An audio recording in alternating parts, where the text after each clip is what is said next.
बिस्मिल्लाह अर्रहमान अर्रहीम।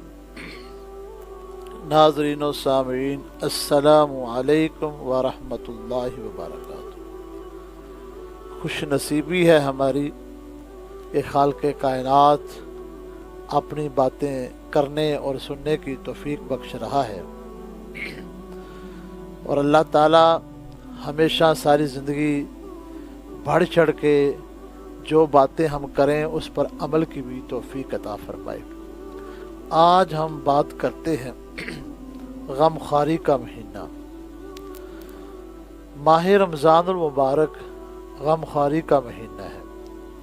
सबसे पहली बात तो ये है, गमों को दूर करने के लिए गमख्वार जो सबसे बेहतरीन ज़ात अल्लाह ने बनाई वो अपना महबूब बनाया। हजूर अलैहिस्सलाम अपनी उम्मत के गमगीन होना पसंद नहीं फरमाते। हजूर चाहते ये हैं मेरी उम्मत खुशहाल रहे, खुशहाल रहे। अब अपने नबी की तालीम को समझकर अगर हम काम करेंगे ना, फिर देखना कितनी खुशहाली होती है, फिर देखना कि खालिक़ का कितना करम होता है। हमने अपने नबी की तालीम को समझा ही नहीं है, और हम समझना चाह भी नहीं रहे। चलो एक तो होता है समझा नहीं, फिर आगे इंसान तौबा कर लेता है, फिर समझने की कोशिश करता है और फिर अमल करने की कोशिश करता है। हमारे अंदर से ये सारी बातें ख़त्म हो चुकी हैं, यानी कि हम अंदर से कच्चे भी हैं और गले भी हैं, पक्के नहीं हैं हम अभी तक। हमें तो ये दीन बना बनाया मिल गया, वो हमारे अकाबरीन जिन्होंने बड़ी मेहनत करके हम तक दीन पहुँचाया। आज सिर्फ हम दीन को अपनी बातों में लाते हैं, लेकिन अपने हलक के नीचे नहीं उतारते। मेरे दोस्तों, अल्लाह रसूल के अहकामात को समझिए। अल्लाह अकबर, अल्लाह अकबर। हजूर अलैहिस्सलाम इतने गमख्वार थे। हजूर अलैहिस्सलाम की रहमत तो हर वक्त जोश में रहती। हजूर अलैहिस्सलाम हमेशा ही हजूर सखावत के मामले में सबसे आगे। हजूर अलैहिस्सलाम के पास जो कुछ होता सब कुछ अता कर देते। जिसने भी जो मांगा हजूर ने ना नहीं की, और ला का लफ्ज़ मेरे नबी अलैहिस्सलाम की ज़ुबान पर नहीं आया कि किसी चीज़ की इनकार कर देना कि मैं दे नहीं सकता। बल्कि एक रिवायत मिलती है, एक इराबी था हजूर अलैहिस्सलाम की बारगाह में गया, और अभी हजूर अलैहिस्सलाम की बारगाह में गया, पहुंचा नहीं है, तो रास्ते में देखा कि दो पहाड़ों के दरमियान जो वादी है ना, उसके अंदर बकरियां बकरियां चल रही हैं, बकरियां बकरियां। अल्लाह अकबर, अल्लाह अकबर। किसी से पूछा ये किसकी हैं? उसने कहा कायद-ओ-जहां सल्लल्लाहु अलैहि वसल्लम की है। थोड़ी देर के बाद हजूर अलैहिस्सलाम की बारगाह में पहुंचा, और पहुंचकर दिल में ख्याल किया काश ये मुझे दे देते, मुझे दे दें। तो महबूब अलैहिस्सलाम की बारगाह में अर्ज़ की, या रसूलल्लाह मैं इस्लाम में दाखिल होना चाहता हूँ। तो हजूर अलैहिस्सलाम ने इस्लाम में दाखिल भी फरमा लिया और कहा जो तुम्हारे दिल में है हमने वो तुझे अता कर दिया है, जितनी ये बकरियाँ तुझे नज़र आ रही हैं सब वो ले जाओ। ये हजूर अलैहिस्सलाम इतने दिन रात सखावत करते। अम्मा आयशा सदीक़ा रज़ी अल्लाह ताला अन्हा कहती हैं कि मुस्तफ़ा जान रहमत सल्लल्लाहु अलैहि वसल्लम की बारगाह में एक दफ़ा 40,000 गायें आई हैं, और उस रात हजूर अलैहिस्सलाम बड़ी देर बाद घर तशरीफ़ लेके आए। हजूर आए तब थे जब सारी की सारी गायें जो थी वो अल्लाह की राह में गुरबा और मसाकीन को सदका कर दे, सबको खैरात कर दे, सबको दे दी।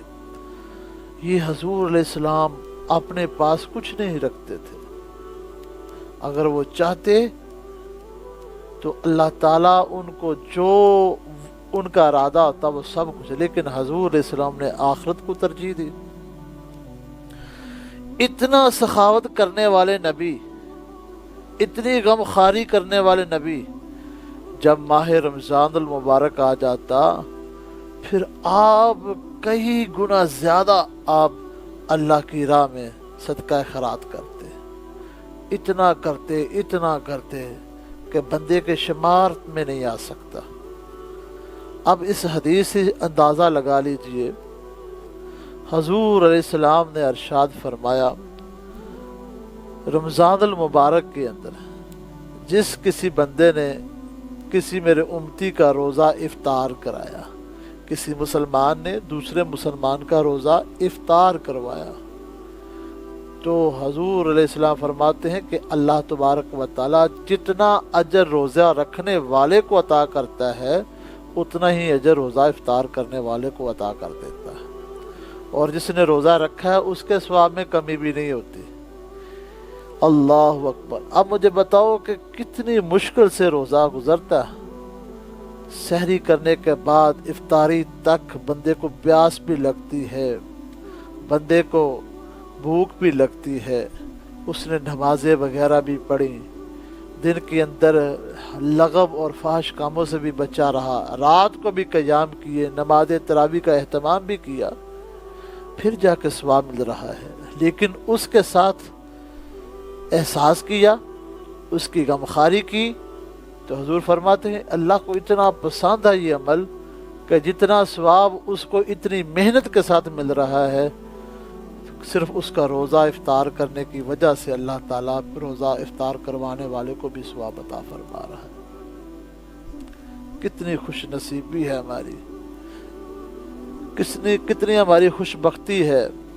ایمان والو، اپنے پیارے محبوب کی طرف چلیے، اپنے پیارے محبوب کے رب کی طرف چلیے۔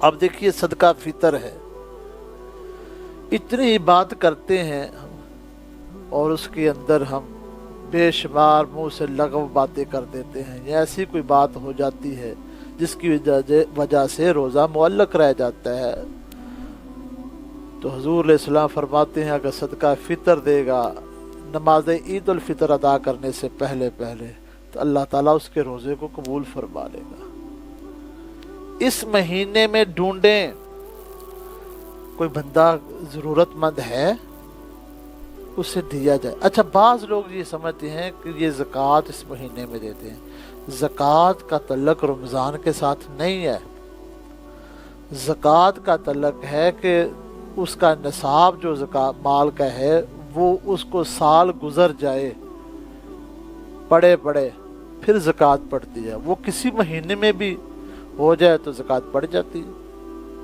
ہاں یہ ضرور ہے کہ ماہ رمضان المبارک میں ایک نفل کا ثواب جو ہوتا ہے فرضوں جتنا ہوتا ہے، اور ایک فرض کا ثواب 70 فرضوں جتنا ہے۔ اللہ اکبر، اللہ اکبر۔ اب صدقہ فطر دیں، نماز تراویح پڑھیں، یا ہم روزہ رکھیں، یا کوئی عمل بھی کریں، اس کا ثواب تو بڑھ گیا۔ اللہ اکبر، اللہ اکبر۔ تو ہم یہ اہتمام کریں، کسی کی روزے افطار کروائیں، سحری کروائیں، ڈھونڈیں، ہم تلاش کریں کہ کیا اس بندے کو ضرورت ہے۔ بھائی جس طرح ہمارا دل کرتا ہے کہ ہم افطاری کے وقت طرح طرح کے کھانے آگے رکھیں، اس طرح حضور کے دوسرے امتی کا بھی دل یہی کرتا ہے۔ جب ہم اپنے معیار کے مطابق جو کھانا ہوتا ہے وہ کسی حضور کے غلام کے سامنے رکھیں گے، میں یقین سے کہہ سکتا ہوں، میرا ایمان ہے، پھر اللہ تعالیٰ اس کے روزے کو قبول بھی فرمائے گا، اسے اجر عظیم بھی عطا فرمائے گا۔ تو اس مہینے جتنی غمخواری ہو سکتی کریں، اللہ تعالیٰ سے دعا ہے اللہ تعالیٰ عمل کی توفیق عطا فرمائے۔ وآخر دعوانا ان الحمد للہ رب العالمین۔